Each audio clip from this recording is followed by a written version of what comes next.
Fil-qala ġie approvat proġett ġdid ta' reverse osmosis, proġett importanti għal Għawdex u għall-lokalità li permezz tiegħu l-istess kunsill ingħata 57,000 euro għal planning gain.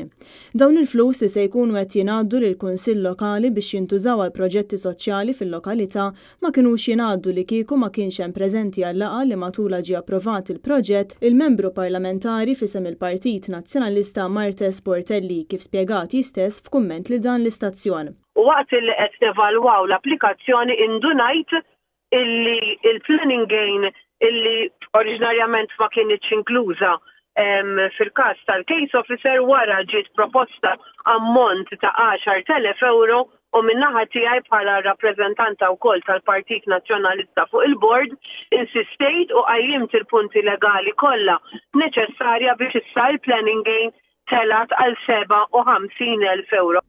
Il-membru parlamentari nazzjonalista sostniet kif dan hu eżempju ċar ta' kif il-Partit Nazzjonalista mill-Oppożizzjoni xorta qed jagħmel differenza fil-ħajja tal-Maltin u l-Awċin.